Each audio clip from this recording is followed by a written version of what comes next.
Welcome to another episode of Rebel City Podcast. This week's guest, I've got the absolute pleasure of having Chris Bungard.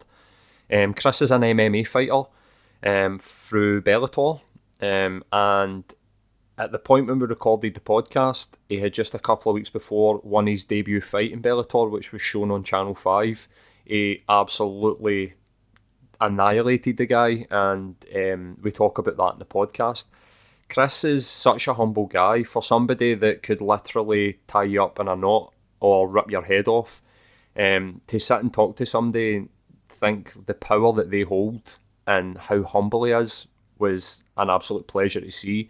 We talk about MMA, his fight with Bellator, and I maybe even ask him a couple of questions that he's never been asked before because, as a lot of people know, he's been on a lot of podcasts.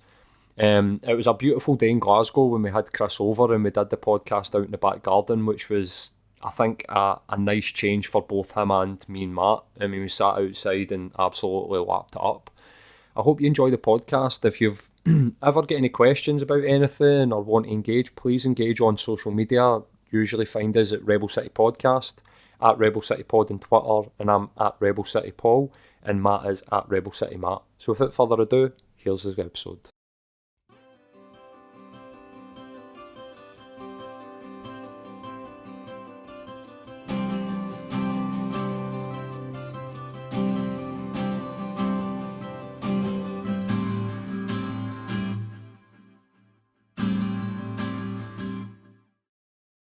So this week's guest is Chris Bungard. Chris, cheers for coming on, my man. Any time, mate. Lovely Scottish weather I up know, here. mate. Great to have you, man. Doing a podcast outside since it's fucking like the one of the 3 days of the year that we could probably do it. Do you know what I mean, mate? First off, man, just getting into it, like absolutely smashed your Channel 5 debut, mate. What was the boy's name? Terry Brazier. Aye. He was no slouch either, man. No. I think that was the first that I had been aware of you on social media. But when I'd seen, like, I'm into UFC and that, but when I'd seen you were fighting at Bellator, I was like, I need to watch that, man. Aye. So been watching Paul Craig in the UFC and stuff, and I was like, see what this guy's about. And you fucking hell, mate. Like, me and my mates were just looked at each other, just like, what the fuck, man? You just destroyed that guy in like fucking 30 seconds or something, man. I don't think I could have went any better for me. There's a wee bit of more added pressure with it being on like national TV. Aye. A lot of people fight. Get to Sky Sports or Sky Box Office, BT Sports, but I mean every cunt's got Channel 5, you know what I mean? Yeah. So like anybody can just switch it on. But I had a wee documentary for me about for months as well. It's got to be on the BBC at the time, and it was all the build up to this fight. Right. So it was like mere pressure. Like, Aye. nobody wants to lose at the end of your documentary like fucking Rocky, you know what I mean? So that was a wee bit more added pressure, but it's got to be good footage now, watching all this back. You know what I mean? It was like fairy tale stuff. Aye, man. What was the mindset like getting into that fight, man? Like, were you just... I'm super interested in this. Like, I'm super interested in mental health, but I've been doing martial arts for about 18 months. I did it when I was a teenager, but it was more just like Karate Kid stuff, like tying fucking stuff through my head and jumping off my bed and kicking and stuff Like in like the that. mirror, not. Aye, mate. I still do that, mate. I watched it. What was the one in 2010? It had Will Smith's wee boy in it, and I was like almost getting that sort of feeling, like pure old. Putting his jacket on and that. Like jump out and kick about. But I've been doing it for about 18 months, and something that interests me is what goes through your head when you're walking down towards getting into somewhere where, for all intents and purposes, you're trying to kill each other. Do you know what I mean? Like, Well, the walkout is actually my favourite bit, but the lead up to that, like in the back, you're 10 to go and it's you, 7 to go it's you. That's the shit I don't like. I wish you could just click your fingers and you're in the cage without all that shit before it. But for the Brazier fight, I was mentally prepared for a war for months and months, because if you watch his fights, he's tough. He runs through people, he's a grinder, he takes them down, beats them up. It's horrible, man. So before we were even matched, he was the name getting flung about. I think this is what they're going to do. So right there I was switching on to a war and the training I was putting in. But my best attribute, that what I always say, is my mental game, my mental toughness. I'm tough, I would fight anybody. I've been in some tough fights and just grown up. I'm just mentally tough. So, and that's important in a fighter. Like sometimes you're in hard spots, and like if you've not got the heart to be there and you're just looking for ways out, you're in the wrong sport. So yeah, definitely, man. You see plenty of guys that are, I mean, I think even Darren Till's a good example of somebody that you're looking at and you're like, whoa. I was talking to somebody about Johnny Walker, Aye. and I was like, Right, but you need he's to a wait. mad cat, isn't he? Aye, but you need to wait until this guy's been tested, Aye. because there's been plenty of guys that have come up. They've looked. I mean, he's got that sort of fluidity about the way he moves, and you're just, this guy's born to fight. Aye. But let's see what happens once he gets sparked out. Yeah, if he I can know. stand back up, and I think that's Exactly. what you're talking about. That's the mental toughness, and a Aye. lot of people are missing that. Do you know what I mean? You see a lot of people in the local circuit, especially, like take a defeat, Aye. and then you don't see them again. You know what I mean? So if you're undefeated and you're going into the UFC, then you're having your first defeat on the UFC, and that's Aye. a big deal. So you see some people go to the UFC, lose once, and twice, and three, then cut, then retire. So it is a huge part of it, and I see a lot of people go to like psychologists and like sports therapists Mhm. to like, try and help them, to speak them through it. But Aye. I know everybody's different, but I think you've either got it in there or there, else you've not got it. You've you know not what I mean? got it. Aye. Mm. I mean, I think you've got to assume that in this type of environment, you've got to at least spend some of your time considering what happens if it doesn't go Aye. your way on the day, and how Oh, you're aye. going to sort of pick yourself up. Like, I can't imagine I would handle it particularly well. I think if somebody sparked me out, I'd probably be tempted just to stay on Mars, to be honest with you.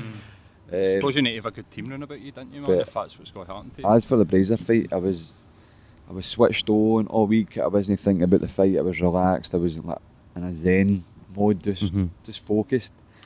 But then I didn't even think about the fight until I started to get warmed up in the arena. And then I get my flag, and just before I make the walk, this wee bit of doubt just creeped in. Like, I just started thinking about the guys that he's beat and fought and all that. I'm like, oh fuck, they're good. Oh shit, that's got to be a tough one. Just before I actually walked the ramp, and I was like, why did that just come in there? Aye. But I think that wee bit of doubt probably helped me win. Gives know you a what I drive, mean? man. Aye. Aye, man, that could kill you.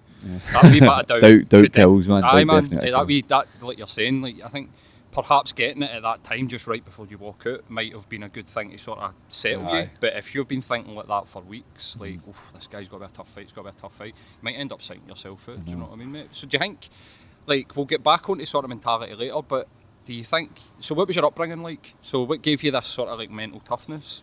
I was Hollytown's a small village, but there's fights every day. In my school, there were fights every day. I was fighting every day. I wasn't a bully or that, but I would usually get attracted to fighting with the bullies. The idiots. I was like a teenage Dexter, but just didn't kill them. I mean, just smashed them. But so I was always fighting for a young age, and when I was for Hollytown, usual, like, you'd fight with the village beside you and all that shit. So where I stayed was, it's called Spruceway Flats. It was like, what? Council Flats. Right, you know what I the mean? bad So, bit, was it? Aye, Bad it was bit quite of rough. Hollytown? It was a Bronx, man. Right. But so stuff like that, just growing up, you need to be sort of streetwise to a lot, especially in this day and age, man. Like, you can go out for a quiet night with your missus and get attacked. And anybody, you just don't know what's around the corner and what's out there, because it's a crazy world at times. So, so I think you need to be brought up like that, kind of. Know how to handle yourself, but certain situations where to back off or what you got to do when the shit hits the fan, basically. So I always thought, growing up, that's what kind of made me the man where I was fae and my mates and stuff like that. So, and then getting into martial arts and just all sorts of it's just all added up. I had a big operation in my jaw as well. So stuff like that. Just certain parts of my life have been quite tough, and then I just carried it into my mixed martial arts. Not having a fear of anybody and willing to fight anybody, really. Even when I first joined MMA, I was with my local gym, Team Raw. It was my first ever team, and we're one of the best team. But I was still challenging the best guys in the country, even though I wasn't experienced. I probably shouldn't even be in there with them. Right. But I was the only one willing to fight them and stuff like that. And at amateur level, you can do that because it's all about experience. But I think that's why I moved to Scottish Hit Squad with Brian Gallagher and started actually learning the real martial arts and taking it a bit more serious. So that place is producing like killers. no other fucking place, I think. I mean, considering that such a small area, And the amount, I mean, like you're saying, like you've got yourself and Paul that are probably the two main, but then there's a load of like younger guys, aren't there, like 18, Oh, 19. I know. I know, man. They beat me up every day. There's one of these ones 15-year-olds as well, man. You're the target in the gym now because of the recent attention they're like we want in with Chris. Aye. Oh, nobody wants around with me. But you get these young 15-year-olds, and they're unbelievably gifted. Like when I was growing up in MMA, like back in the day, you had one specialty, then you would have to work in your other ones and like try and level them all out. But these young guys are coming in and getting the best coaches at every aspect of MMA, so the level everywhere is amazing. Like, at 15-year-old, man, like I can't remember what I was doing at 15, but I wasn't in a gym. No. I was running about bushes and start jumping water and that. Yep. So, man, chasing some other boys a bit apart. Kidding on that you were Sticky Willies, man. Shit. Where the fuck have Sticky Willies been? Did they still Itchy-coos. They've went away with the white We'll shites. find some out here somewhere. The white shites have disappeared with the Sticky Willies. Some sort of weird fucking things happening in Glasgow. But something that's interesting about that is that Glasgow gets a bad reputation, and people like I grew up in Carntine, which is like a small scheme in between like Easterhouse, Cranhill, Parkhead, right in the middle of all the bad schemes, and it was a bad wee place itself. The creamy centre. Yeah, It was a bad wee place itself, man. But people would always be like, "Oh, you grew, fucking hell," and you're like, "Man, East Kilbride and Motherwell and Coatbridge." Well, that's where I feel like Motherwell's Holytown's in Motherwell, but Holytown's had 9 murders in the last 2 years, all knife crime. But it's a small, it's a couple of streets. It's the amount of people. That's it's it, just man. like most of the time, sadly enough, the people that are dying and the people that are doing the stabbings, they're in the Holytown, but it always happens in my fucking area. Right. So it gets a bad rep. Holytown, there's another murder, that's another murder, what's happened to this place? And it's knife crime everywhere, and you know, Glasgow as well. So it's just, they're trying to sometimes try to help plug a message as well, like to get away from the knives and maybe take up martial arts. And Oh, that, definitely. Eddie Helm was out during the week saying that they should be teaching boxing at school, so that when kids finish school at 3 o'clock, they're too knackered to go out and run about the streets. And get them to use that energy for something that actually feeds positivity into them. Exactly. I Rather think than as well when we talk about negativity. these experiences growing up, obviously in these working class areas, like I think a lot of the trouble that we've seen over the years as we grow up comes for that no having that outlet. You know what I mean? Like I think if you're taking boys at 14, 15 years old, teaching them discipline and actually giving them that space to sort of grow as people and as athletes and stuff 100%. like that, then it can only be, you know, of benefit to them. You know what I mean? Like I wish it was something that I had a sort of meaningful option for at the time when I was growing up in the East End. You know what I mean? It's definitely something that's matured me. Like, when I was growing up, martial arts just brought me a totally different level. Even going out, like, like I've not even got a life now anymore. Like, you're just in, you train, you go home, and you enjoy life a bit more instead of drinking or partying all the time. 100%, mate. And it does, like, at a young age, it does mature you. Like, when I took martial arts up, I didn't get in any other fights outside the gym. I don't think I have. I've had one fight in the football park years ago, and that's been it. There's a confidence that comes along with it. I mean, even me in my infancy, do you know what I mean? Like, sometimes if I'm on a night out and somebody's like looking me the wrong way, I just think, mate, I'm just going to plant an elbow, man. Aye. You're going to hit You're me. already I was teeing just up, like, aren't you? fuck off. Do you know what I mean? Laugh at them more than wanting. Previously, I'd be thinking, he's a threat and I need to deal with this and something's going to happen, I need to be aware. And I'm just like, I go to Denzel Washington and the equaliser, start turning stuff around. Can plant him with that fire extinguisher. His pals will come that way. They'll get the Ric Flair chop. So see what we were talking earlier on, like, do you think that about the sort of movie aspect, like Karate Kid and Rocky, like, definitely was one of my inspirations, but you think the 15-year-old now, because they've got YouTube and they can actually watch professionals explain what they're doing, that gives them that advantage? Because the closest that I got to seeing an expert doing martial arts was Bruce Lee, which is no real. Do you know what I mean? Whereas they're watching, you go on YouTube now, you could teach yourself anything. Do you know what I mean? 100%. Do you think that gives them that sort of get to that next level? Oh, definitely. Before they've even entered the gym, they know how to throw a punch. I do it myself sometimes. You get lost on YouTube. But I think when I was 15, I had the old dial-up number. I was dogging school, dialing the fucking internet up to watch porn.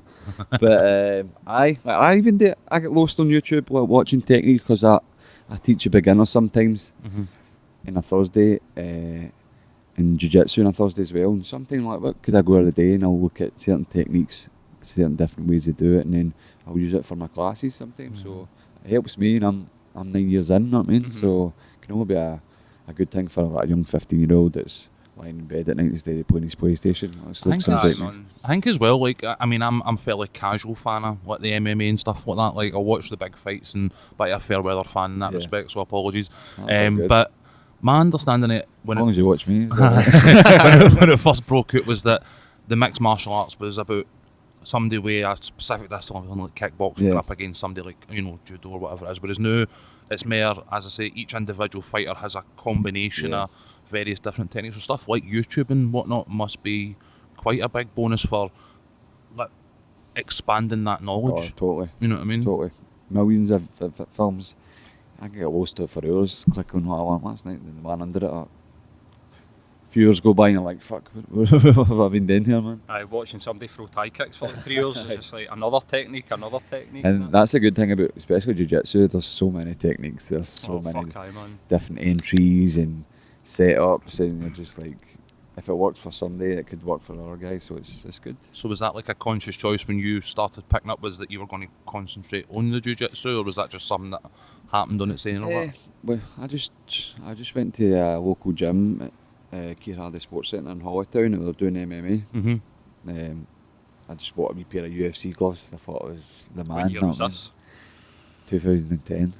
So who's kicking about at that time, UFC wise? Like, I didn't even watch UFC. Did you watch it? You know what I knew about? The computer game and Chuck Liddell and Tito Ortiz. Chuck Liddell, that was it. That was it. That was all I knew about the Ultimate Fighting Championship. And then it was just kind of more grappling based, and it was more rolling. MMA was more rolling, like in this gym, and I just took it for there. And then we just done like some light sparring and stuff, and just gradually built up to my amateur career. But I enjoyed the submission side of it, because I was a big pro wrestling fan. Yep. So as I tell everybody, like, I was a Bret Hart fan. He was submissions, he made people tap out and stuff like that. So when I started rolling doing jiu-jitsu, I enjoyed that. I enjoyed making people, submitting people. So I think that's where I got it for, like, the pro wrestling. So you're a big fan of WWF? Yep. Right. Massive. I'd actually trained pro wrestling now, so I'm going to make my debut soon as well. Oh, so, right. Awesome. ICW? Aye. So I'm getting the profile out there. Try to, like, I've always loved wrestling. I've always trained a wee bit, like, just with my mates, but now I've done like the 24-week training in the asylum. With fucking brilliant. The Lionheart and Jack Jester and Wolfgang and that. So Wolfgang stayed at the end of my street. Like, see, when I was big legend. I will. Feels like a gazelle for a big dude, man. I was an Ed, so we used to walk by and rip the fucking. I wouldn't get near him now, man. He's in the WWE, man. I know, I'd take my fucking head off, but we used to go by and, like, honestly, they built their own Titantron in the back garden out of like plywood, and then they had the ring in amongst the drying green, and we used to be like, they'd have the music going through the stereo, they'd have the outfits, they'd be walking in, man. Aye, that's it, man, and we'd be like, what fucking stereo? See now, man, and I've been to ICW, so I'm like, alright, mate. You know, I used to stay in your street. Like, seen him one time at Ali Park. It was one of the summer fun days at Ali Park, and he was wrestling in there, and it was brilliant. It was like, just shows you, man, like, we were... See, for a big dude, he's nimble. Oh, like, fuck aye, man. He can just jump in midair and do like a somersault, smooth at a landing and everything. I'm like, Jesus. He's been doing that shit since he was 14, 15, man. So that's awesome, man. So how did that come about? Was that something you went to them with, or was that something they hit you up about knowing? I've always wanted to. And they do like it's like a 24-week induction thing, three 8 weeks, levels. And they're like... We'll put you through your training if you have. They run me home shows and shows everywhere. If you have your first ever debut with us, we'll train you up. That's fair play. I'm a man of my word. So I done that, and I love it. Like, just running the rope, suplexing, going up the top rope, just everything I love. What a big win, man. But because I was a bit athletic, like the group I was in, the group of 20, like, they're no sporty, they're just wrestling fans, so they were quite rigid and nervous, where I'm used to moving about like this, stuff like that. So, but as the weeks went on, like, people dropped out, people didn't pass and stuff like that. But the guys that have got through now to the main class, which is where all the wrestlers just go and train and just drill, and there's a couple of good wrestlers that I've come up with, so... It's like a dream come true for you. Aye. Most people would go the other way, but like, right, I'll get into the pro wrestling, then I'll get myself into the MMA, mate. You're doing it the other way about. It's class, mate. It's fucking brilliant. When I walk out from my MMA fights, like to the crowds, like I feel like it's pro wrestling, so I kind of work the crowd a wee bit. If they're with me, if they're no, like I'll give them my finger and stuff like that. I played a cup final last night, and I played amateur football, and they had a massive support, and they had the big drum, and they were singing about me and all. And when we scored, I was right out of the fans. You know what I mean? I was like, I don't think I could be a professional football player anyway, because I'd get sacked or lifted. But I just enjoy working with the crowd, like if it's MMA, pro wrestling, even football. You know what I mean? So Aye, man. I like being the heel, like I like getting booed. Brilliant. You'd be like Scott Brown then. Aye, that was Scott Brown last night, because the team we were playing are like Pro Rangers, and had the drum and the flags, and we had Bullfrog, who's like Kieran Tierney's kind of team. So we were Celtic, so it was kind of like a bit of needle. Yeah. But we scored the last minute equaliser, so I ran right to the amateurs are no joke, man. I'm a St Rock's or Candy fan, and we've had the similar way. I think it was Lark Hall Rangers, where there was Police Scotland there. Walking out the door, and there's like pure meat wagons out there full of coppers, and you're like, amateur for an amateur game, they get spicy, man. Amateur football is a war. Aye, man. And this is coming for an MMA fighter. It's always referred to it as like pure blood and thunder, man. And see, when they know you're an MMA fighter, The gear. they're trying to get a reaction. They're trying to get a reaction, but. What? You wonder why? You'd be the last one. I'd be trying to get a fucking reaction out of you. I'd be like, don't mess with this cunt. He's just going to fucking spark you out in the middle of the park. Like. And then what would your ban be in amateur football at one game if you punch somebody? Like, do they have hefty bans or what? I got a year, like about 8 years ago, and I swear to God, it was like, we came together, like head to head, and it was just a wee nudge. It wasn't a headbutt, and the guy just rolled about and got me sent off. And because I didn't go to Hampden, I got a year for that, a year's suspension. I couldn't believe it. But that was back in the day. But that's the only ban I've ever had, and I wasn't even worth it. Right. I wish I actually I cemented it for the sake of the year. I suplexed them. Fucking right, man. So big Celtic fan, vocal Celtic fan. Massive. I know. We're two Celtic fans ourselves, like. Oh, thank. Before we talk more about a wee bit about Celtic, what do you reckon about the whole fucking snowflake bullshit that they're coming out with? Stephen Gerrard coming out fucking with his tears about Scott Brown winding up the Rangers fans, and I'll be honest, I used to be a massive Stephen Gerrard fan. Yeah. He was Liverpool, he was a leader. I was like, that's the guy you want in your team. You have to respect him as a player, don't you? But see, since he put that fucking blue tie on, oh my God.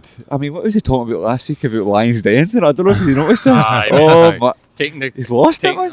Gone literal, saying to them, there'll be no lines, but you need to say there's been no lines. If you jump into a Lions Den, he's totally lost it, man. And you can see it in his team. You can completely see it in his team. Like, people are going on about Alfredo Morelos' mindset, and this guy's an animal, and you're like, listen to what the fucking manager's saying. It's this siege mentality that they've got put in, and people think because Mourinho did it at Chelsea, and it's like the blueprint for modern football. You need to be like, it's us against the world, and it's a bit like, well, it can't really be like that. Like, you need to have. It's all right going out and getting the fans riled up, but as long as you're managing your team and telling your team to keep it calm on as the much park, as the Lions Den chat and all the rest of it was laughable. You've just basically give the opposition's team talk with that shit. You know what I mean? Like, just put it straight up in the pinboard in the dressing room. Like, I kind of feel sorry for him a wee bit, because he's a relatively young manager. He's obviously very inexperienced, and he's got guys like your trainers and all the rest of it. The whole let's have the chat, and he's in between a rock and a hard place in a lot of respects. But I could have definitely handled himself a lot better a number of times. If Rangers just come out and says, let's see how the season's got to go. Aye. Instead, every season we've got to win the league. 55. It's like, just let's see how it goes first, man. Before you start opening your mouth, then the players start talking, then King starts talking, and then it's just like who's won the league for the last 8 years in a row? You know what I mean? Like, but they're tangibly close trebles. to domination. We're on the brink of a triple treble, and they're talking about domination. Getting closer it is.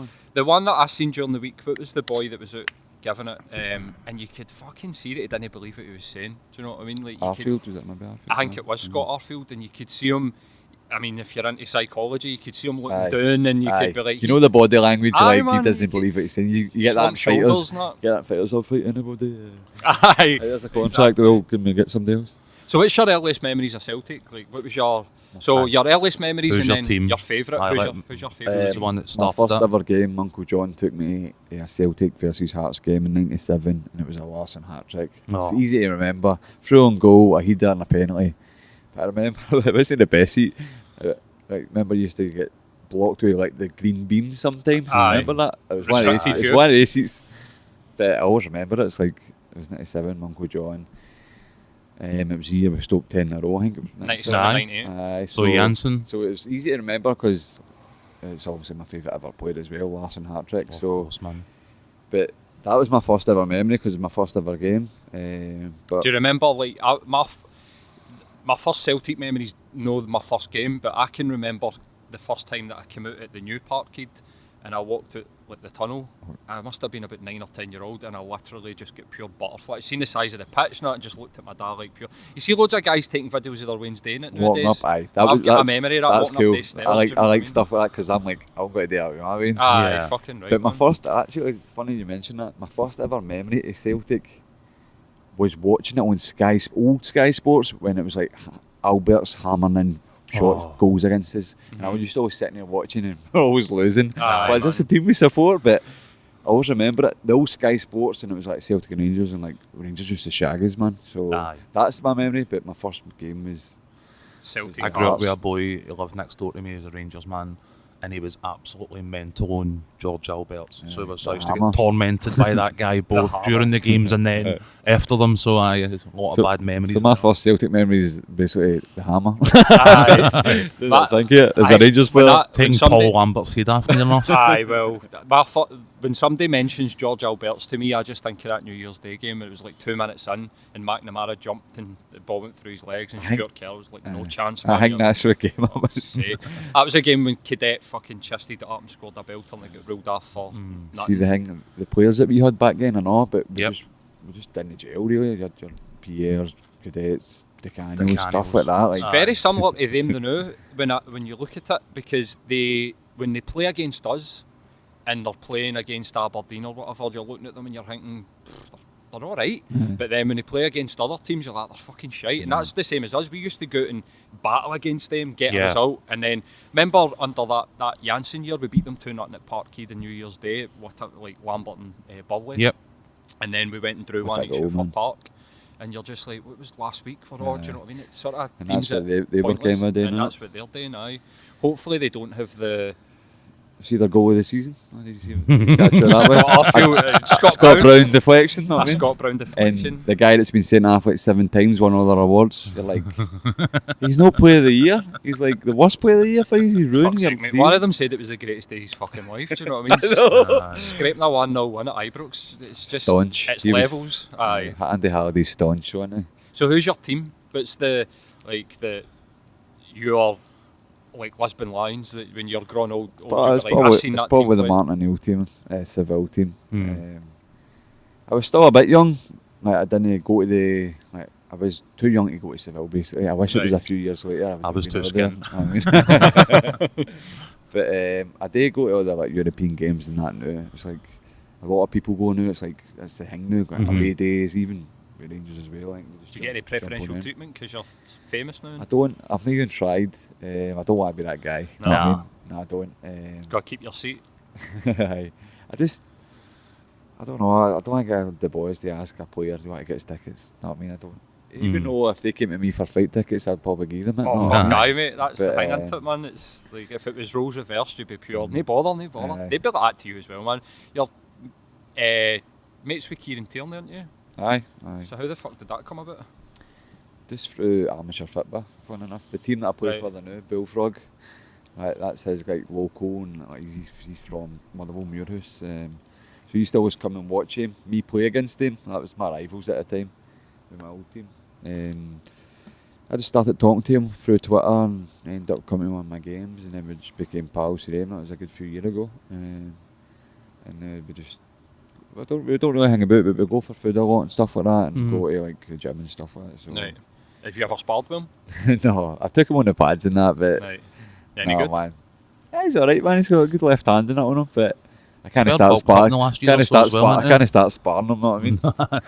Showing up for the ruining game his on career, and Saturday. every cunt's want to hate me. You know what I mean? Give him 20% or something. Did you facilitate fuck the aye. Conor McGregor? Did you give Conor McGregor the tap? Because you've trained in Aye. with Kavanagh and that in No, I Dublin, didn't didn't get you? Conor at the top.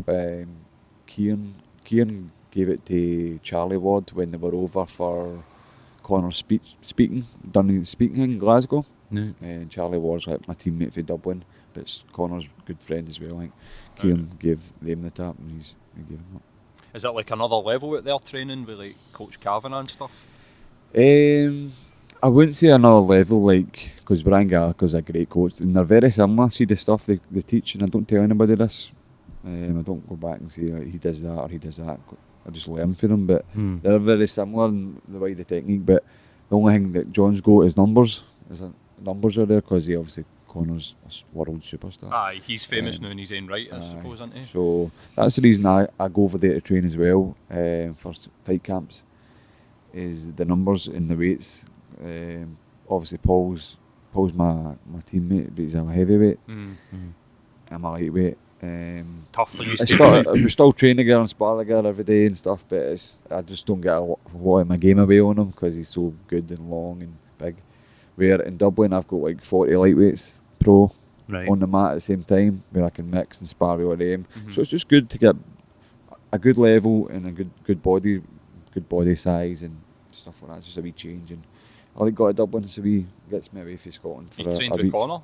I train with hundreds of Is times. it like super intense that? You look at his social media and it's almost like he's training not so much now, but he's training all the time, like constantly. He's just a professional. When he's in the gym, he's business, know what I mean? But he's a good guy. He's no He's sound. he wouldn't like take any liberties or beat people up and that. He's here to train and learn, and if he can, he will give you like a tip or help you out with certain stuff and that. So I've always had good experiences with him, and when I've been on the mat with him and stuff like that. So when was the first time you ever met him?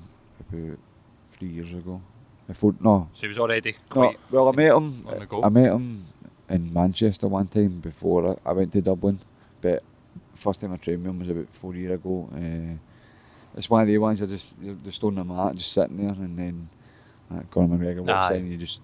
You feel something. There's a presence. There's like an aura. Like fucking hell, it's like one of the best ever. Like just sharing the mat with me. Know what I mean? See that thing? People talk about that, and they talk about like when you meet somebody they've got that presence. Obviously, they've got that sort of next level confidence about themselves. But do you think that happens in your own head? Do you think that's something that other people do to you? I think that might just be. I think if you were that big and famous, or you would walk about, like they know who I am. They're looking at me. They're talking about me. They want to get a picture of me, stuff like that. So I think if you get as big as him, you've got to think stuff like that. Especially with he's got that confidence anyway. You know what I mean? Being the best and stuff. So I don't know. Like, Do you think he's actually retired? No. Think he'll come back? 100%. I'd love to see him come back, man. The Khabib fight was just. You're like, come on, man. Like, Khabib's a beast, an absolute beast. But I think it was a silly fight to really come back after all that time. Like, having been out to come back and fight somebody at that level. But it was almost like he had to come back and fight him. There was no other fight out there for him. I think that's the good thing about Conor though. Like he was off for years and he still came back and fought the best guy. I mean, a lot of people don't do that. It doesn't seem shy to the challenge, does it? No, definitely fucking not, man. I think that what happened after that fight and the way that Khabib reacted, it was almost like you're looking at it, you're going, you do realise this is a business. Like Conor's on the ground going, it's all business, mate. Like, but he's taking this fucking seriously. Like That was a bit of a weird one. That's the first time I've really seen that in any sort of professional fighting. And again, as a pretty casual viewer, but I mean, like, you know that there's a lot of chat, you know there's a lot of needle in the build up to these matches, but it's all become sort of part and parcel of the weigh-ins, the press conferences and all that. I was really surprised to see somebody lose it like that. Well, the UFC actually used the footage of him smashing the bus up to promote the fight and stuff like that, so it was like they were pure disgusted in Conor's behaviour, then they use it to sell the actual pay-per-view. So it's a business to Dana White as well. Oh, definitely. I think I was talking to somebody. They were saying it's like WWE just after the Conor thing where he threw the whatever it fucking dolly. The dolly at the bus. And it was almost like, see if they're going down that road, if that is what you suspect it might be, that Denner's been in on that and it's all just been kind of set up, they need to get everybody on board. They can't be putting him in the cage with a guy that thinks this is serious. Like, he was trying to fucking hurt me. It's no publicity. He's sort of disrespecting my religion and he's talking about my family and all these things. You're like, you need to get everybody on board and make sure that these things don't happen. Do you know what I mean? Pretty fucking mental, but we'll get off of Conor McGregor in the UFC. So, like, you don't seem to be too shy away for like the media attention. No. Like, do you love it? I love it, aye. Because you need to be out there. Like, what fighter hasn't got social media? Yeah. Like, no one anybody knows about anyway. So I've always said, like, before, like, I just needed that opportunity to get into the limelight and get into the lights and the cameras so people can see who I'm and what I fight for and what my style is and shit like that. So that my last fight was perfect. Channel 5, national TV and main card and Tough fight as well, man, which was good because a lot of them get set up with fucking nobodies. exactly. You know what I mean? And they're still getting nobodies, and here I'm with another tough fight. So I mean, the attention that you got after the last fight was insane. I mean, it was you blew up almost overnight to practically a household name in these parts. You know what I mean? Like, what was that like? My social media doubled overnight. I think that was because the Channel 5 thing, obviously, but a lot of Celtic players put me on their Insta story as well. Right. So they've got like thousands of followers today. So I think I got a wee bit of following after that. But as the media, like, it's good because sometimes the people that didn't want to speak to you knew want to speak to you, and then you go tell them to fuck yourself. So that doesn't with anybody. That's not just media. Like, even friends, girls, stuff like that. Just like, oh, They know no, you want a piece, not me. Even anybody that you used to go to school with, like coming up to you like, all right, even Chris. the people that don't even, you know, they don't like you, right, and speak about you, but then they ask you for a photo and that, you're like, oh, I know him, I'm pals with him, but you don't. So you need to look out for those negative people, like those fake people that just want to be in your circle. So, like, I've always had the same pals all my life, so nothing's got to change here. I'll have my teammates from fight team and my teammates from my football team, and that's all the people I need in my family, really. But as for the media, I love it. I love talking. Well, I don't actually like listening to myself talking because of that stupid Scottish slang. But people like listening to me. I don't know why. They think I'm funny. I don't know why. But I think it's because you're real, mate. Like, I think that a lot of these guys, like, not that I really want to talk about the guy, but the guy for Geordie Shore. Oh, man. I mean, you can tell he's a fucking idiot straight away. But It's a donut, man. the guy, like, he's on social media calling people out, and you're looking at it and you're just like, that isn't real. It doesn't feel real to me. It's all fucking pantomime, and then he's got his wee pals. Then you're like, mate, if you really want to, you can go on Google and watch every single one of them shite themselves on a night out and somebody challenges them. So now you're trying to make out like you're some sort of fucking hard nut on the internet, and it just doesn't. I'm like really the Jorge Masvidal in Scotland. Like, like, if you got to say you're going to fight, then we're going to fight. Not me. Aye, fucking right. Would you fight? What's his? Masvidal? Aaron Chalmers. Would you fight him? Of course I'd fight him, but it's a fight that would never happen. No. Especially now that I just beat Brazier. Because before that, Aaron was like, I'm doing the line, we'll fight. Then this hillbilly comes in and smashes him, and then I beat Brazier. So he's like, fuck. Imagine that was the other way about, and I got him. Like, there'd be a murder in that kid. Aye, man. I reckon. So you've already moved beyond him, essentially, at this point. Aye. As soon as you lost, that was just like, I've not even spoke about him. You'd need to prove himself now to try and but he's on the London card again, and I actually think he's above me in the card again, believe it or not. So, well, he's unfortunately that's. But I get it. He brings something. So I do. He's got a media profile that's bigger than probably 90% of the fighters they've got in Bellator outside the fighting world. Inside the fighting world, there's plenty of people that will be fucking well above him. But he brings this. You can understand why, if you owned a company, why you would want somebody like him and why you'd want to give him an easy ride. But it's the fact that he comes out and calling people out. That's the one. He went to 5-0 or something like that, and he was like, nobody can take his left hand or right hand or something like that. And I just wrote hundreds of laughing faces. I know he's starting to believe his own fucking hype.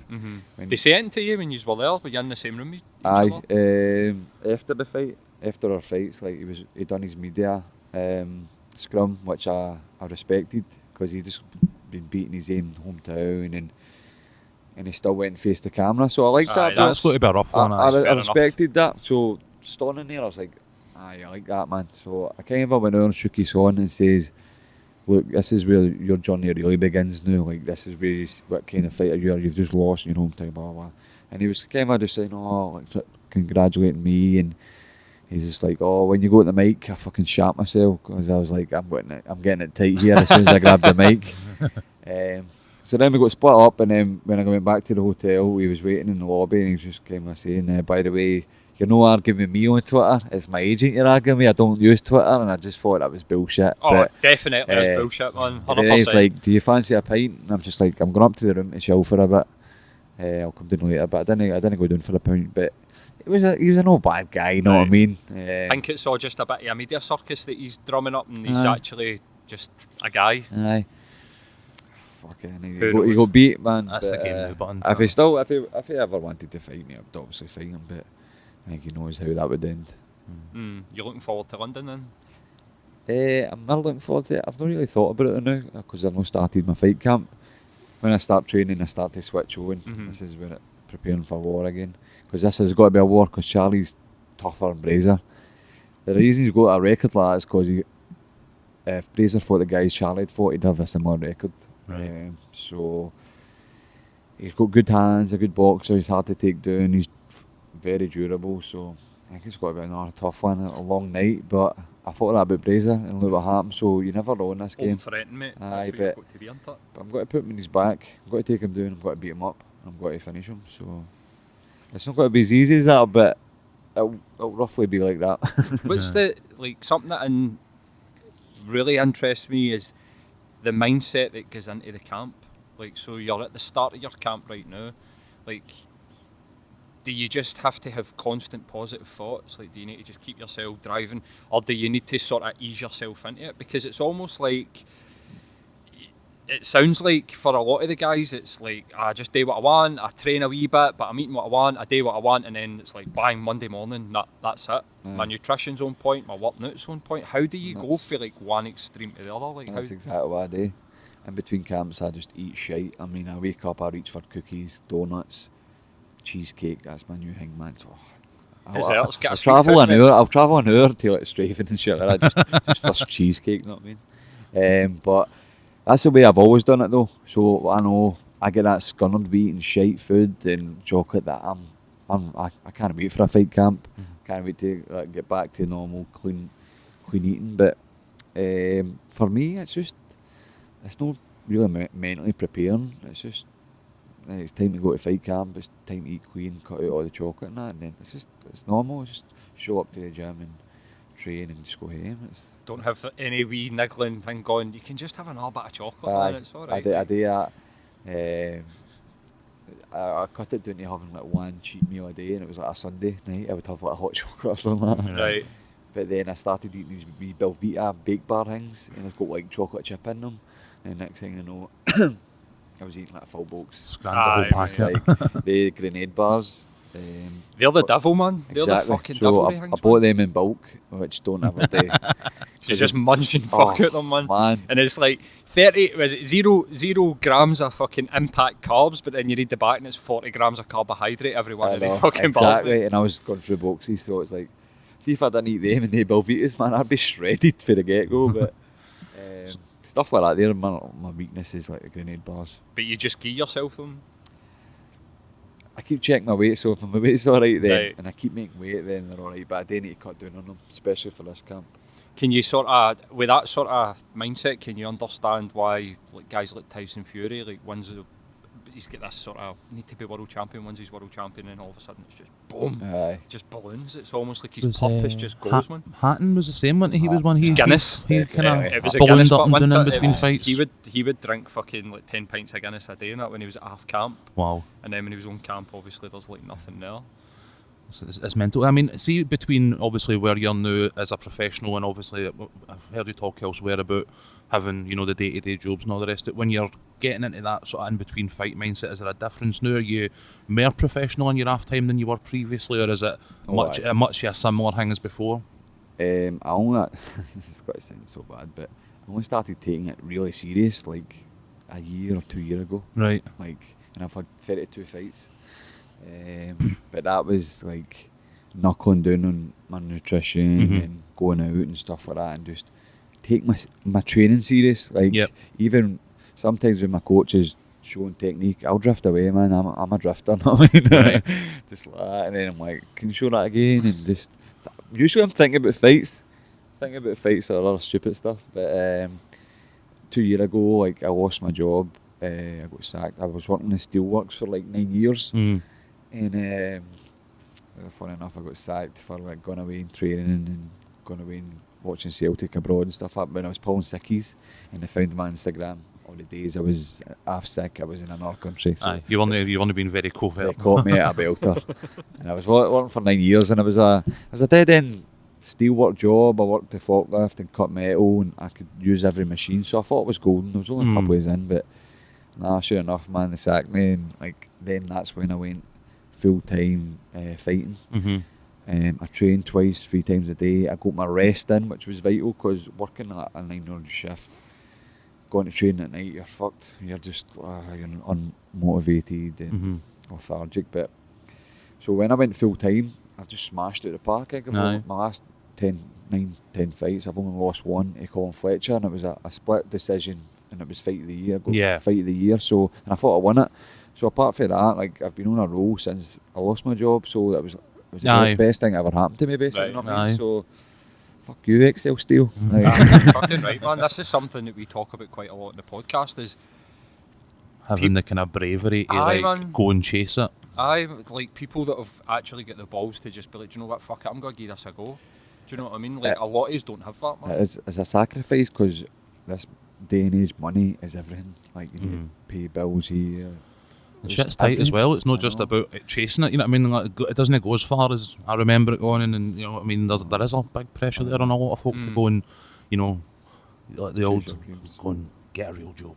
You know what I mean? Like that voice in the back of your head, like, this, get a real job, be a grown up. What is a real job though? But I mean, but all I always say is like, you're never like if you wake up in the morning, you sit at the end of your bed, and you always take that wee second before you get up. But are you already in a negative mindset? Like, I hate my job. So why would anybody want to walk to work or drive to work? Waking up hating that. Like, I'm not saying like everybody can go and do their dream, because they can, because it is hard out there. And people won't make it, and they'll try and grind away. But like, just do something that makes you happy. Because if you're happy, you're passing on that positive energy to other people you bump into, and you're smiling instead of like, I hate this place. I think as well is that, you know, as I say, it's not always possible for everybody to go and live the dream. That's just the realities of life. But like, there is a choice you can make in terms of your mindset, and between that negativity and positive. That's something I've learned in recent years, is that you can choose how you feel about these scenarios. You know what I mean? And I think even that is something that a lot of ordinary people struggle with. Aye, definitely. You know, man, I mean, I was in bands. I tried to make it music, and a lot of people say to me like, "Are you disappointed that you never made it?" And I used to be, but see now, I'm not really. It's like, I gave it a good fucking go. I looked myself in the mirror and go, I gave it a go, man. Like, I don't think I half-arsed it, do you know what I mean? I think if I'd have half-arsed it, I would have probably, I was surrounded by a couple of people that were half-arsing it, but I gave it a good fucking go, and that's all that matters to me, really. Do you know what I mean, man? I think that's what's important. Like, as long as you can sort of tell yourself, if you had a dream, that you had a fucking right good pop at it. Do you know what I mean? On the other side of it, you gave your best. Aye, definitely, man. Do you think that having, so that, like, you've probably had both scenarios where you've been training and you've been building up for a fight, and you've not had a lot of money, and you've been training and you're building up for a fight, and that's sort of kind of taken care of. Do you think that sort of gives you freedom just to sort of focus on what you're doing? Oh, night and day. Like, as I said, when I worked in the steelworks, like, I was skint. I had a car, I don't know if you heard, but heard my other podcast. I had a car, and I didn't have any money to put petrol in it, so I walked to work. And then when people were like, "Where's your car?" and I was like, "Oh, it's in the garage getting fixed," because I was embarrassed to say I didn't have money to put petrol. That's how skint I was. To now, having a wee bit more comfort, I'm not loaded by any means, but just that wee bit of breathing space to get to train alright, and get a car and put petrol in it, and go out for food, and go wee lads holidays, go holidays with a girlfriend, stuff like that. So that's what I'm happy about. I don't want to have a flashy car or a big massive house, but as long as I've got a roof over my head and a wee bit of comfort money-wise, then I'm happy, man. I mean, You making plans for after fighting? I don't know. I always thought in my area, Hollytown, like maybe opening a wee gym in there to try and help the youth guys, like the younger people, not getting them off the street, like sadly saying, like carrying knives and stuff like that and drink, because I drank in the streets, not me. We've all done it. Well, we were saying half Mike McGuinn just got busted last night, the first time, so did, so going back this afternoon to deal with that. As I say, we've all been there, not me. Yep. So Rite if I of could passage. maybe open a wee gym in Hollytown to get them off the street, to keep them a bit busy, like after I retire, I don't know, maybe something to look into that, maybe help Hollytown a wee bit, I don't know, I'm not a fucking lifesaver or that, but Hit Squad franchise on the go. Hollytown Hit Squad, not I mean, that's got a ring to it. Fucking right, man. Just get them to spread their name out, man. But that or pro wrestling, like try and open my doors up a wee bit, maybe a wee bit of acting, a bit of Ronald Villiers. Pro wrestling must have a longer career, but than getting smashed in the fucking head. Do you know what I mean? 'Cause Aye. even though like I've got so much respect for people that go and do it because they do get hurt, man. Absolutely. Like, it's dangerous. It's Aye, dangerous and work. they do it all year round. Yeah, like, no sometimes twice holiday. a day. There was Do you a know what I big mean? thing on John Oliver last week about obviously the conditions and stuff for pro wrestlers, and like it's grueling, It's man. see the Like, bumps you take, so that's what I've been learning, the bumps and they're agony. See if you never land at your back on a canvas, it's just like a jolt through your full body. You need to do that hundreds of times, land in the front, flip bumps and Learning how to take care of other people as well, like Aye. being able to facilitate Aye. the falls without them hurting that's themselves. That's a that big was part of it. that's man. what I was worried about when I was doing my training, because I had my Bellator fight on, and you're putting your faith, and people are not really trained to suplex you, so they pick you up. And I was going with this young guy called John Paul, and he was so nervous and, as I said, rigid, and like I've got a big fight coming up. This Aye, they're guy's got to learning drop as me in my well. head, know what I Aye. mean? So stuff like that, but the bumps you take all year round, like that's got to fuck your body up. Know what I Fucking mean? right, man. You seen any of the Jake the Snake stuff? It's That's like- exactly what I was going to say there. You'd be walking about like an old Jake the Snake. Aye, know what I man, mean? that Diamond Dallas Page stuff that he's He saved bringing his guys life, back aye. for the fucking dead. Man. It's like DDP yoga, you know, Aye, I've tried man. it. I've tried it, mate. Aye, I do yoga, but I've never tried the old DDP I number. downloaded the app and I don't do yoga, and I thought I did think, do you know what? I need to start stretching a wee bit more here. It was just as I had about 3 months into doing like Muay Thai and stuff, and I was like, my hips are fucking fucked here, man. Like I need to do some stretching. I downloaded it and I went straight to the power. So it's like get the difference, get like 4 different levels. It's get start, or here's where you start. Starts in your bed. So like you literally, it's for army vets and oh, ex-wrestlers. I know. Remember we've talked about this before. And aye. I get you to do sit-ups in the bed, and then it progresses. I went straight to the 5 out of 5, and then I popped my shoulder. and Expert everything. level. Aye, he was doing like 10-second push-ups, where you need to go down for 10 seconds, hold it for 10 seconds, then push back up for 10 seconds. I was like, nah, Nice. back down to like 2 or 3 out of 10. But it's incredible, man. It really is, man. See, after you've done it, you feel fucking amazing. And I mean, watching that documentary, it literally would bring a tear to your eye, Aye, like some of that the was stuff. And that guy, Jake intense. the Snake, or Jake Roberts, I can't even remember what the guy's real name is, but his story's fucking incredible, man. Some of the shit that he went through, Aye. man. Crack cocaine addiction Aye, and it was abused as getting. well, wasn't it? Aye, that's right. Getting forced into the ring and shit, just getting pure Did you see the pushed man, up to the like, curtain. he was that fucked, and I just hit the DDT and all that, like just do the finisher and then get out there, and he couldn't even do it, and the promoter wasn't paying him and stuff like that. Aye, man. Cunts would hate fighting. It was like, you're in with Jake tonight, and they'd be like, ah, fuck, because he was actually punching fuck out people. All right. And then they never knew what he was going to do with that fucking snake. Ah, well, true. He would refuse to wrestle unless there was like crack and he's waiting for him in his hotel room and stuff like that. Like, there better be drugs up there waiting, and I'll do it and then go up to that. So that's how he used to bargain with the promoters. Cautionary tale, man. You heard him talk about trying to get home and live a normal life. After being on the road, they would be like having like foursomes, just shagging all these bums Aye. on the road, and then get home to his wife and just be like pure bored out his fucking mind. Oh, And Jesus talks about Christ. that, how he had to like recalibrate himself to like live a normal life. Man, it's fucking Aye, crazy. these guys are on the road like 300 days a year, aren't they? You know what I mean? Like, Well, aye, the WWF guys, that's what they're talking about, like twice a day. They'd be Aye. making them go out there and fucking batter fuck out each other twice a day. It's crazy. You do quite a bit. I mean, there's on your banner, like that you use in the ring, you've got Chris's house, is it? Yeah. Tell us a wee bit more, because I heard you talk about this on James English, but you and James spoke about it because you both knew what was going on, and I was kind of like, what is this? So Chrissy's House is a charity in Wishaw.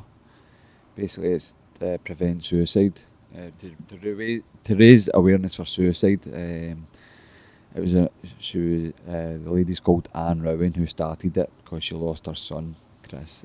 So she started this project years ago now, and it's the only place in Scotland or the UK that you can phone like 24/7 to speak to somebody or go in and talk to somebody, and they're doing wonders. And we just started, obviously. Suicide's it's rife in our area. I don't know what it's like up in Glasgow. The Motherwell area's had a lot of really young guys in the last, and I know Motherwell Football Club as well have paid a lot of attention to it in that area recently. Most of them are my friends that it happened to. My friends, a few of my friends' fathers, my teammates. Bullfrog, who I play for, like 2-year players, a goalkeeper and a striker did it, and my teammate's little brother just did it as well.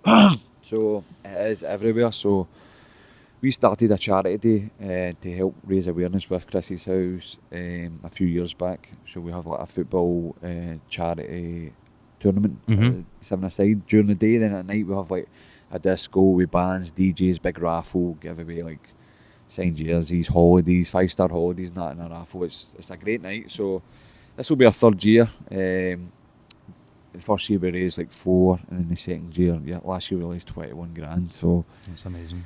Yes, we're not the only ones that this. Everybody helps with Chrissy's House, and it's just it keeps the lights on and the wheels running basically. And like I went in like 2 weeks ago, to sit in one of Andy McLaren. He's a former professional footballer. I don't know. Struggled with addiction and stuff. Yeah, he does like a lifestyle group. Was it Dundee United he played for? Yep, he won the Scottish Cup with Dundee United. So he does like a lifestyle group where young men come in, sit down. They could be like depressed or be trying to get off drugs or just anything at all. So I sat in just as a guest because I've grew up, I've had some problems and stuff like that, so I shared as well. And that was the first time I was through the back of Chrissy's House, and I just thought it was just Anne and maybe Andy, but there's like 20 workers non-stop with people in, people out. It's a crazy operation they've got, and hats off to them. They're doing wonders. Like people coming in all hours in the morning, there's somebody to put the kettle on, talk to them, and that's really important, man, because I think a lot of this happens when in 2-3 in the morning. I mean, exactly, that's where your thoughts are, like when you're lying in bed and the wheels. Maybe for some cases like, they're on like drug, taking a few lines, or on drugs, or they fell out with a girlfriend, and I think that's where these thoughts come in, like, oh, I can't do this anymore, stuff like that. So we're just help raise awareness, that let people know that that's there if you're ever having thoughts, or this is a place to go. So like I'm not a lifesaver that, and like I don't do a lot, but if I can use my platform to say, look, Chrissy's House is there, then so be it. I think it's important as well. I think especially when we talk about things like Motherwell and guys like yourself, like one of the things we've discussed on sort of previous podcasts is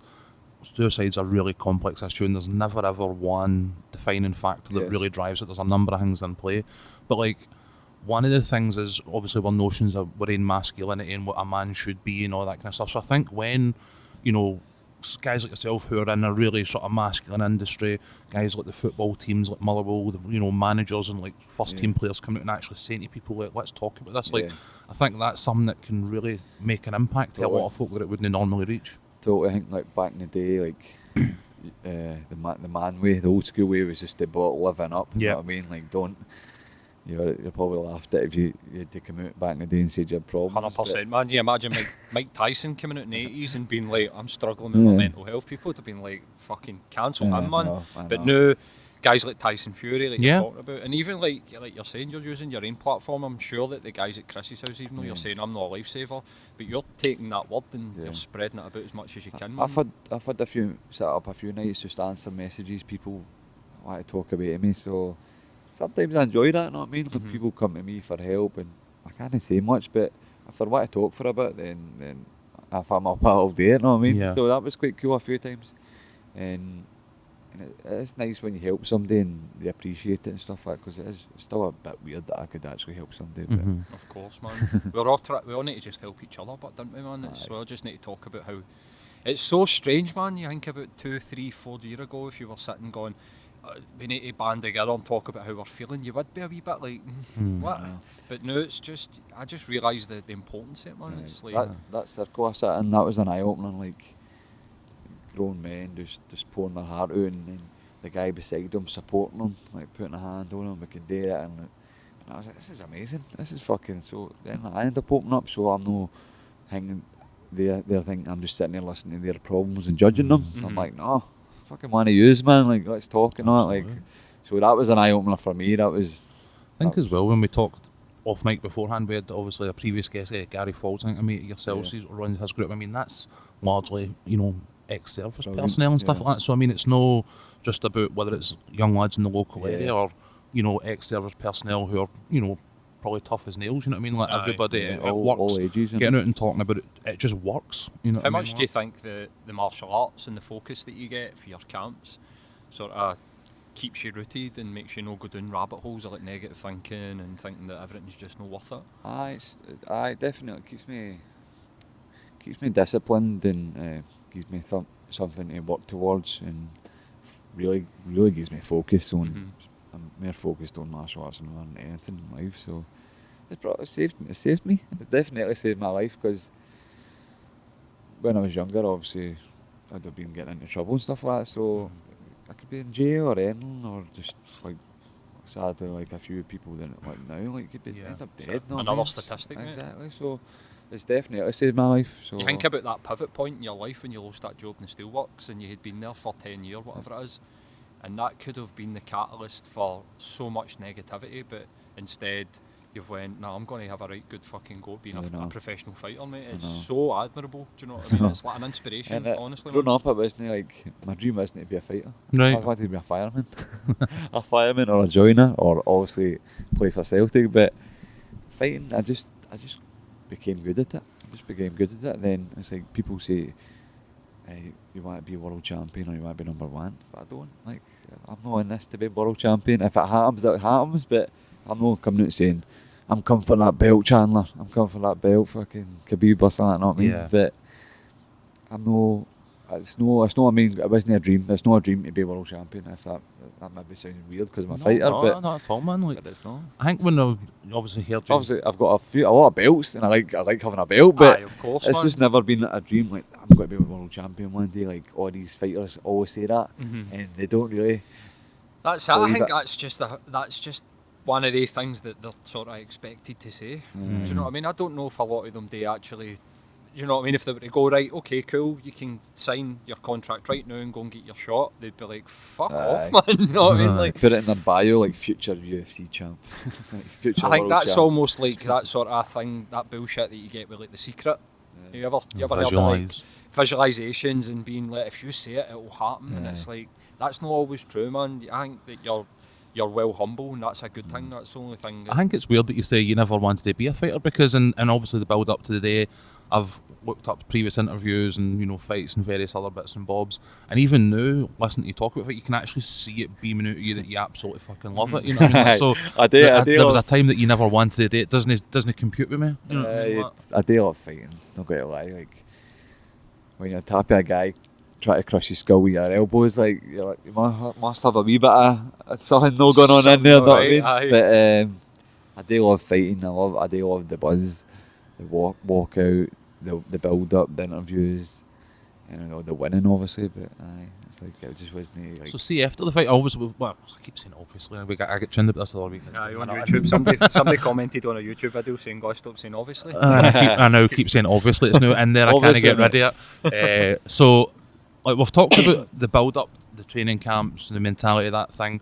Like, see on the other side of it, you've had the walkout, you've had the fight, you've walked out, you've sparked the guy out in his arse, and you're up on the ring, hands above your head. What comes next? Is there an actual warm down process? Kind of like, does it take a week to kind of get back out of the mentality? Or is it just you're back to being everyday Chris there and then? Straight away on the dairy milk. So I've got to imagine you're pretty finely tuned by the time you get to that point. You know what I mean? Like, but the last fight, I was on a cloud for weeks. I just think just because of how it went down and the size of the fight. But usually I go out after my fights. I'll go out for a couple of days just drinking. So Right. once the hangover goes away and that, I'm just back to normal, be normal. But the last fight was a bit different because I was on a cloud for weeks. Like I was just kept watching the finish back or just try to get through everybody's meals. Like see after my fight, all I did was lie in my hotel bed. I didn't go out in Newcastle and go through mails, like people's just all this positive messages, and I was just buzzing, just going through them all. Like it was the love I got was unbelievable. And next thing I know, it was 11 o'clock the next day, and I'm still on my phone, and I'm getting picked up to go home. I was just like, I was up all night just looking at my phone, man. Fuck's Like sake. didn't feel tired, didn't just high and adrenaline, and just enjoying the moment. So Aye, man. that was a good one because I was lit up for a few weeks, like, and people were grannies were stopping me in the street like, I watched your fight, it was brilliant. Like, this woman must have been 70, 80, and I'm like, I got a woman to watch MMA. You know what I mean? And I was like, Did they send you any like Asking sort you of, to sign her glove. she's like, I sat my wee drink down, and then it was all her and all that. I was like, oh. Suppose that's the benefit of the Channel 5 element, Aye. you know what I mean? Aye, Like, that's whereas it, if had yeah. it been, you know, pay-per-view, that an Apparently audience that I'd might have done denied you. better numbers in home and away and neighbours in the opening week, so.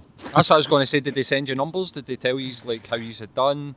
Was there any numbers was for it. Scotland? Because it felt to me, and I might just have been in my fucking bubble on social media, but it felt to me like the full of the west of Scotland was watching that Aye. fight. Do you know what I mean? They didn't give me numbers back or figures, but they says it was a massive success. People were like throwing house parties watching my fight, and nightclubs and pubs were Aye. showing it. And people were sending me their bets. Like I was at 5-1, people were putting manners of money on me, and I was just like, better put the phone off before I fight because it Aye. was make it worse. But people have thrown house parties and watching me fight. People I didn't know. That was quite cool. That's Aye, cool, man. I think, and especially in the UK, we've been waiting for something like this because the UFC's on at 7 in the morning. It isn't on when we want to watch. No. Do you know what I mean? One of my mates, see when the UFC's in London, we're fucking buzzing. Like 10 o'clock at night, yes, Saturday night. normal time. We can just watch it, sit and get stoned and just sit and watch it, whatever.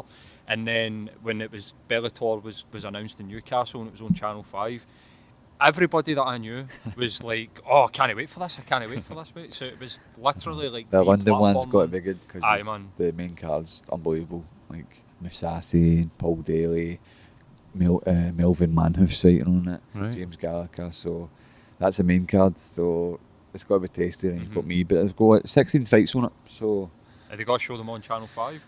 no, They show like 6 or something. it'll, the be, last it'll one? be about 6 or something. Right. But the other ones are on Sky Sports and stuff. So it's both channels. This one. So Right, aye, because the Sky Sports show the American Bellator, don't aye, they? but they're showing the London So one they're as showing well. this one. Yeah, So you'll be on Sky Sports, mate. I know. It's It's just like my old it's- Albert's memories. I know, I know. I was going Full to say, it's circle. silly to say that is like an ambition to get on Sky Sports. Do you know? But 10 fuck years it, from now, right, we'll be talking to somebody about, well, so what was your insult? It was when I watched Chris on Sky Sports take somebody's head off like George Albert. man. Aye, you're right, man. How do you feel about? I mean, your cut looked pretty fucking brutal, and It is brutal. well, I mentioned Darren Till, and Mine's is worse than Darren Till's. I think That his knockout, That looked easy. his last knockout was today with the size he's cut. Do you know what I mean? Aye. Like it didn't. I mean, it was a fair punch that he took, Aye. but he literally went stiff and went ill, man. I don't know if that's You can actually see Darren Till looks different when time he fights. like He a always fucking ghost. looks like a something. different person. Mhm. And that's the same with me when I was in. But the next time I fight, I'm back to normal. But it's because when you're cutting weight, you're taking all the water out of you, and your face is draining and stuff. Would you prefer not to do that? Oh, aye. Aye. Think you should Eh, ban it? They could ban There's it, aye. talk, but isn't they there? would There's need to, they would need to do a lot of weigh-ins, like pre-weigh-ins, halfway through camps, just making sure that people are still at the same weight and stuff like that. So maybe early weigh-ins, like 3 weeks out, 2 Mhm. weeks out, then the normal weigh-ins, just so they can keep Everybody's track of it. aye. Maybe. There's no mad fluctuation, Aye, like big 'cause fluctuation between them. You'll see my documentaries out next month. Like that one in Newcastle was a tough one because we used the wrong scales, and I thought it was lighter than I was, and then I had 2 kilo to cut within a few hours. Oof. So this is all documented, and it's tough, man. So were you in the fucking hot baths? I was in 4 baths, and then they didn't have an actual sauna and a dry sauna in the hotel. They only had a steam room, which is the worst if you're trying to sweat because you don't know if you're sweating because it could be steam. It could be steam. Aye. So that was another thing, and I was up and down checking my weight. I couldn't walk really. So it was a tough one, but we finally got there. They've changed it a wee bit. You can weigh in 9 o'clock to 11 o'clock. You get this window in the morning. So we are like good for 9, so you've got more time to obviously rehydrate.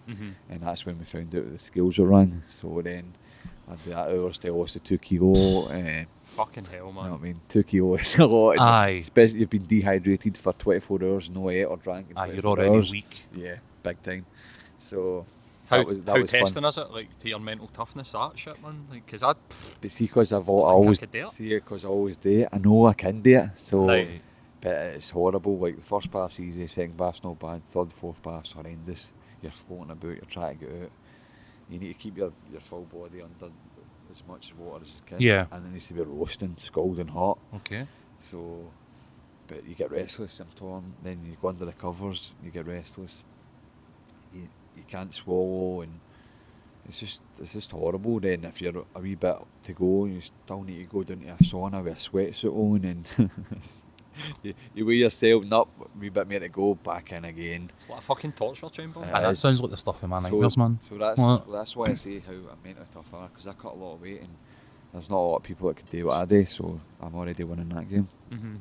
Aye, I don't think I could do that, man. But- I genuinely don't. It'd be fucking horrible. But it does have its side effects where, like, how you perform, your volume, your output for 3 hard rounds. When I fought Fletcher, my last defeat, in the 3rd round I had fuck all.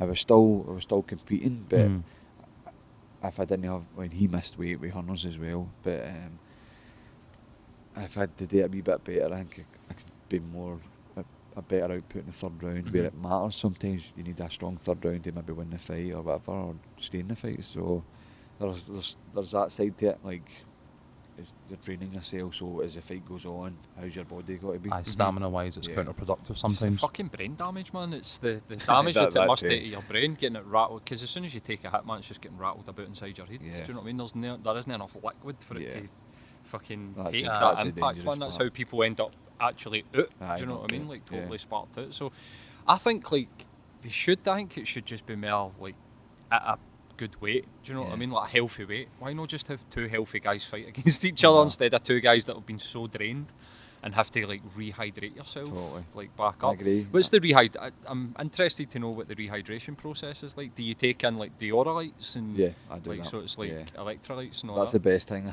I do. I look forward to is that wee sachet or 2. But They're fucking howling as well, man. they But- taste brilliant at the Aye, time, I was mate, gonna trust me, say, 'cause aye, they'll You've be known like the water for yourself. 2 days. Aye, like, you're not even thinking about food, but I would kill somebody for a bottle of water, a litre of water. So it's just all about getting the water back into your body before you even think about eating. Some people do wee corkfuls, but I don't. I guzzle it. You're not supposed to because it can damage you, but that's how bad I'm at. I guzzle So it. fuck As it. soon as I guzzle, I just start sweating feet everywhere. But I can weigh in at 70 kilo, and then time I fight next day, I'm back up at 79 kilo. Put on 9 kilo overnight, just That's with incredible. water and stuff like that. So, it's not fun though.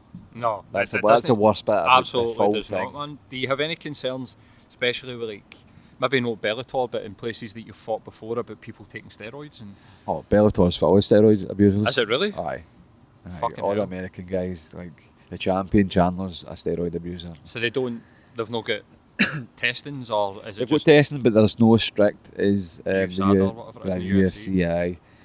I think some get like pop-in checks, like surprise checks and stuff like that. But I think with the UFC, everybody gets tested regularly and thorough. And everybody's getting caught now as well, man? I don't know why they keep doing it though. Like if you're getting checked, I think they're Aye, what are you like, playing at? It's- you're no better than anybody, especially Aye. this Jeff Nowitzki guy who caught like Lance Armstrong or whatever it was. Was it Lance or Neil? I don't know. No, the guy that landed Lance on the Armstrong. Aye, Neil Armstrong landed on the moon. moon. Or did he? Get into that. So Start them on don't start conspiracy with- theories, Aye, man. well, that's what I seen his eyes light up there. I was like, we've got an Eddie Bravo here. Nearly had to hold him down in the chair there. You know what I mean? Like, But like with this Jeff Nowitzki guy jumping about, like catching everybody, you still wonder why are these guys doing it? Do they think they're smart in this guy? Well, that's it, isn't it? I think guys like Dillashaw and John Jones, they must. they're supposed to be microdosing. It must be somebody in their group that's saying, I can beat it, Aye, we the can beat it. scientist guys, but they're rats, they're cheats, know what I mean? That's Like, it, man. I've no time for steroids at all. Never been tempted? Never.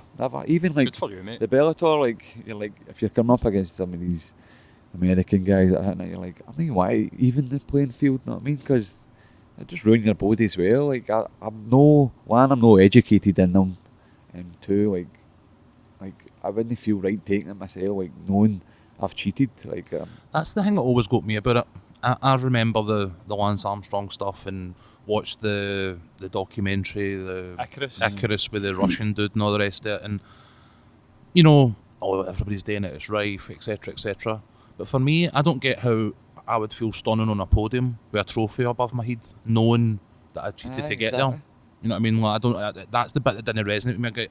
I get the realities of, you know, sponsorship pressures and all these other things that can play a factor. It would definitely in the take away decision, from it, but, because why would you want it? 24 hours that you described after your last fight, you must have had that pure sense of elation and just that, like, I've done this.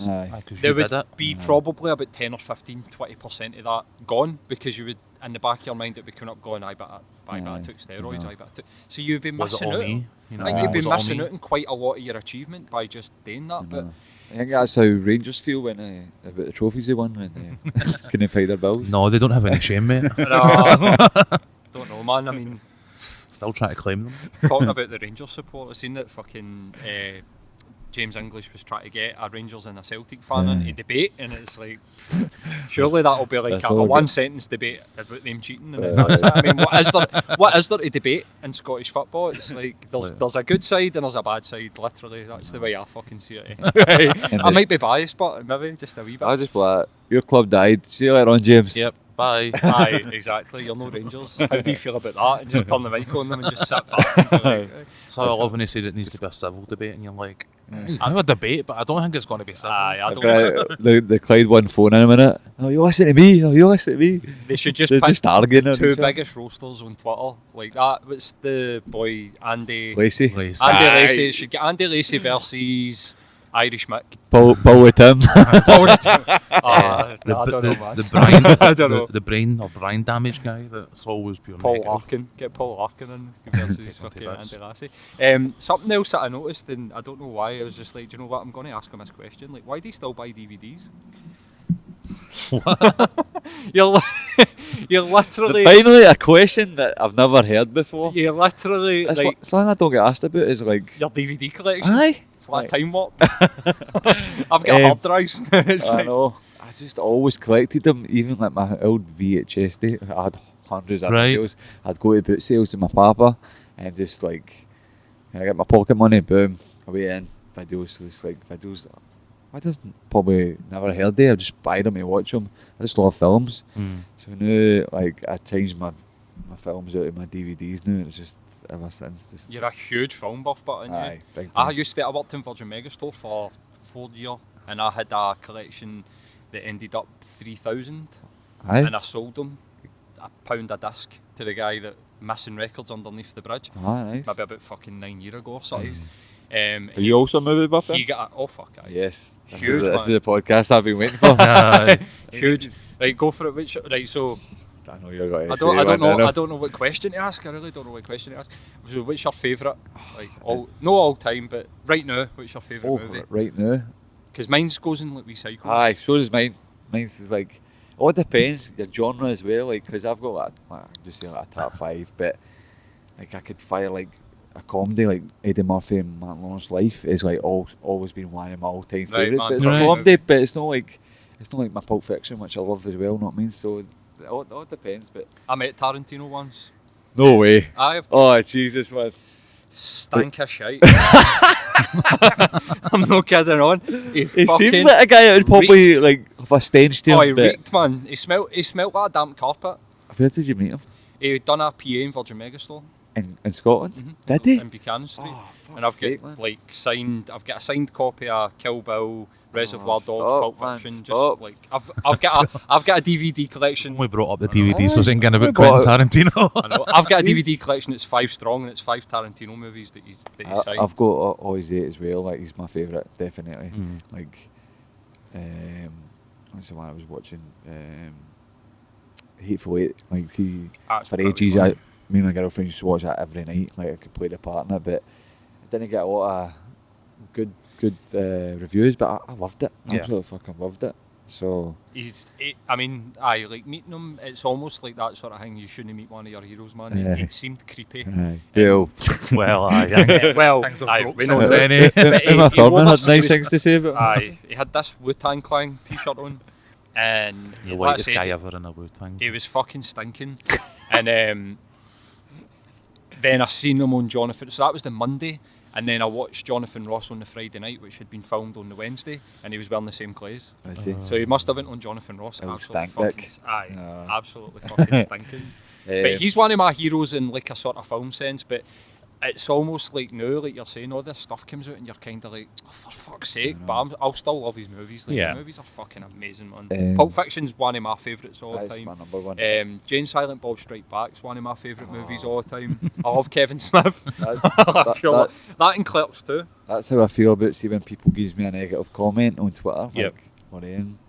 Like, I'm like, Fucking right, clown Jane shoes. Silent Bob, but who the fuck is this guy? See then? Like, did No, you say this? They're in the movie muffin place that's supposed to be McDonald's, and he's like, he goes on a mad fucking tirade, and, like Silent Bob's typing the tirade, and there's like Wayne's behind him, like sitting fucking looking at them. You are the ball lickers. That's it. He's like, I'm going to make you eat your shit, and then make you spew up your shit, and then make you eat that spew that's given your shit, something like that, man. It's Brilliant. just like fucking amazing. But I get rid of my DVD collection and just went fully How dare digital. you? How dare you? I know, man. It was when Blu-ray came out, and I just thought, I'm not paying 20 quid for a fucking movie. Like, fuck that shit. I've But not got any Blu-rays actually. No. No, fuck them, man. Like, I'm not doing the old converting out of this now. I'll have a fucking other cupboard full of Blu-rays. aye, that's it, man. So you think you get a chance to maybe use your profile to star in a movie or get involved somewhere along the line? I don't know, man. Honestly don't Wouldn't they know. rule it out? I've probably more chance of getting into one of these celebrity football games than a movie. Aye, Right. fucking right. Get to play at Celtic Park, mate. That would be the That would be a dream. get that. Aye. Like, and you're fucking I could score. I could score in the games, man. I see getting. some of them Imagine Where do being you like, play? up front. Aye, he's a front. striker, isn't he? aye. Imagine getting to play up front with Henrik, man, at a charity Oh, football don't. game. Don't. Aye, Gerard- aye. I wouldn't be able to walk in the park. I Spill don't that think to Gerald right. Butler, whole I'd be- cunt, I'd be- half the fucking park. I'd be like the T1000 when he turns to ice, just collapsing. Like, Can you play football Henrik, then, I reckon? Henrik, yeah, I know. Aye, get Kieran Tierney to get your hat in the ring for the next one in the summer, whatever charity or Aye. whatever testimonial comes up, man. That would be an absolute fucking dream. Um, Just fucking body slam Gerald Butler off the fucking park. He's a I prick met anyways. Jared Butler at the airport. I just came back from Thailand on a big long flight. My girlfriend was bursed, and like he was just at the baggage bit, and I just seen him with a hat on, and I was just like, "What's happening, Jerry boy?" And he's just like, "All right." And my boss was like, "Let's go." And I was like, "Fucking Jerry Gerald Butler." Butler. Oh, I actually wanted a photo though, but we were fucked with like a 12-hour flight. He's just like, he was undercover a wee bit, Right. but I just noticed him. I just looked at him like, "All right, Does he Jerry, seem what's sound? He's like, "What's happening?" I think nobody else noticed him, but I was kind of raging I didn't get a picture of him. Aye, man. Like, he's not my favourite, but like Aye, he's a big Made star. some man. alright ones. Aye, man. definitely. I man. enjoyed that law-abiding citizen. Just the whole Aye, fucking that was good. Israel shite, and Well, then aye. fucking greeting about his house being on fire, and cunts were just all air him Aye, on. that was weird, wasn't it? Like, it was Taking just- selfies in Aye. his burning house. Aye. You're like, alright, mate. Fuck's sake, it's not like you've not got the money to replace the fucking house, is it? Fuck's sake. But aye, he seems alright. It's just, I've got a bit of a sort of sour taste in my mouth because I go to Celtic Park at like testimonials and charity matches, and you're just like, you just fucking come out here, play these big games, and then fuck off. Do you know what I mean? So, what's your favourite film? Do you like Shutter Island? I did enjoy it. I'm all over anything Scorsese. Aye. Like that. So But if am I, I was going to say, really. I'm probably more a fan of like actors. I go through phases of like actors. Like right now, I'm obsessed with Tess Thompson and Michael B. Jordan. They're the two that if they're in anything, I'll just watch it. So like Creed 2, I was sitting watching the other week for the first time. Bawled like a bitch at the end of it, so I I've did. not seen the second Oh one my yet. god, Have it's you not? basically just Rocky 4, Aye. except with a black dude. But it's fucking amazing. So it's like watch it. You talk about the walkout. She does the walkout for him, and it's just it's I amazing. ran up the Rocky Steps 2 weeks ago Oh. in Philadelphia. Oh, Has because to you be were out done. for Paul Craig's. Aye. Right. So I do like Yeah, a fucking Snapchat. brilliant. I've got my feet Snapchatting me, and I kind of stopped like 4 steps at the end, and there was this black guy at the top like, "Let's go, man! Let's go! That's 4 steps! Let's go, McGregor!" And I just look at him like, and he's like, "Oh, cheers for that, man!" He's like, want to buy a t-shirt? I was like, right. So you're at the tap getting people, motivating them to get to the tap. Then you're like, oh, by the way, do you want to buy a t-shirt? Was that a Rocky t-shirt? It was a Philadelphia with grey with like him at the tap, and then he's like, we were ready to leave, and like, do you know what I stood on the steps that Rocky stood on? And he took us to actual footprints at the tap, Right. and I was like, right, how much is your t-shirt? Aye, So we bought a couple of Bungard t-shirts indeed. off him. That's got to be a bucket list moment, I suppose, I if you're a think- fighter, isn't it? Just knew. It's just funny because there's just tons of people just running up the Aye, like. man. Just knew. I think my favourite I'm watching just now is probably the Dark Knight trilogy. Yeah, it was. I Who's went your back and favourite villain? Has got to be the Joker out of them all? Did you like Ben? Aye, I liked them all. I quite. Heath Ledger's performance was fucking outstanding. I can't wait to see Joaquin Phoenix there. But I'm looking He's one of forward to my. seeing He's one of the Joaquin actors Phoenix. I pure That love. was So he good. is. I was disappointed that, and I better say his name right. I always say this guy's name wrong. The guy that was in Suicide Squad, Jared Leto. Jared Leto. Aye. I was disappointed that he wasn't in that Mel because he's a good actor. Aye. He's a seriously fucking good It's good actor. in Dallas Buyers Club. That's Yeah. exactly what I Unbelievable. was just going to say, man. And I was kind of disappointed that he was just a bit part. And it mad looks 'cause like they're not making he's got any a band- merit. He's in a band in that. Aye, It's like- 30 Seconds for Aye. Mars are Aye. excellent. Supposed to be a bit of a dickhead, but Aye. aye, there was chat that Will Smith invited the full cast and crew, the rap party, for Suicide Squad and didn't invite him. And that's why they're not making the movie. And it's Joaquin Phoenix that's coming in to make the movies because nobody wants to work with him. Which is a bit of a... I guess of that's a different. disappointment. A different Must type be of the- Joker as well, isn't it? Must they're be gonna do? raging, no, getting to work with Margot Robbie again. I know, man. Jesus. I know, less said about that. the better. And you see all the Scottish lassies dressed up as them, and like, nah. Aye, like No. the Halloween, just Aye. like the hot Harley Quinn. Harley Quinn. Aye, everybody. Somebody made a post about that. I remember back at the times, like looking forward to Halloween to seeing who's got the best Harley Quinn outfit and like rolling their eyes, and then hunters are like lassies going on like pure fuck you. Do you know what I mean? Like, well, it's so true, man. You went out that fucking Halloween, they were everywhere, mate. But we'll just wrap up, man, because that's us like an hour and a half, man. So cheers Good, for man. coming on, mate. Ah, I appreciate it. Like a always. really good conversation. man. It's on different outside, different questions, which I love. Like, there's nothing worse than answering the same stuff. You know what I mean, aye. but no, I've really enjoyed this, man. It's like fluent, man. Cheers, dude. Aye, man. Really appreciate you coming in and like best of luck. We'll be thank you very definitely. much. Aye, man. Rooting for you. Thank you. Absolutely. I appreciate that, man. Cheers, dude. Cheers.